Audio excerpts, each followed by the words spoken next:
মজু চৌধুরীর হাটে নৌবন্দরের দৃশ্যমান কোনো অগ্রগতি নেই।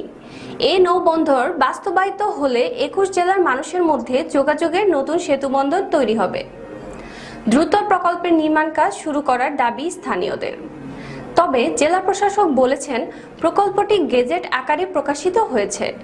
ইতিমধ্যে ভূমি অধিগ্রহণের কাজ শুরু হয়েছে। আশা করি খুব অল্প সময়ের মধ্যে নৌবন্দরের কাজ শুরু হবে। লক্ষ্মীপুর প্রতিনিধি কিশোর কুমার দত্তর রিপোর্ট। তুমিও কি বিদেশে পড়তে চাও কিন্তু কোথা থেকে শুরু করবে বুঝতে পারছো না? গ্লোবিক্সের স্টাডি অ্যাব্রড দিচ্ছে সম্পূর্ণ গাইডলাইন। আজই ফ্রি কাউন্সেলিং নাও। লক্ষ্মীপুর শহর থেকে 10 কিলোমিটার দূরে মজু চৌধুরীর হাটের অবস্থান। এই মজু চৌধুরীর হাট লঞ্চঘাট থেকে বরিশাল, চট্টগ্রাম, সিলেট ও খুলনা বিভাগের 21 জেলার মানুষ এ নৌ রুট দিয়ে চলাচল করে আসছে। এখানে নৌবন্দর নির্মাণ করার জন্য দীর্ঘদিনের দাবি ছিল এ অঞ্চলের মানুষের।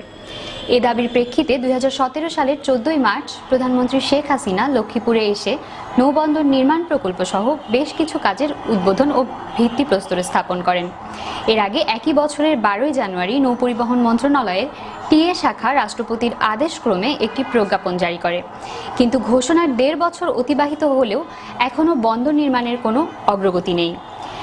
দ্রুত বন্দর বাস্তবায়ন চায় এ জেলাবাসী। প্রধানমন্ত্রী নৌবন্দর ঘোষণা দিয়েছে, আরো 2 বছর আগে ঘোষণা দিয়ে গেছে লক্ষ্মীপুর আইসা যে মসজিদঘাট, ফেরিঘাট,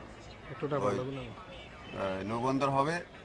ঘোষণা দিয়েছে যদি আগামী সরকার এটা ক্ষমতা আছে নৌবন্দর হবে। তো এখন তো সরকার, নতুন সরকার ক্ষমতা দিয়েছে, এখন তো নৌবন্দর কিছুই হয় নাই। এখন এলাকার মানুষ নৌবন্দর চায়, এলাকার মানুষ, নিরীহ মানুষ, খেতিকর্ম মানুষ কাজ করব।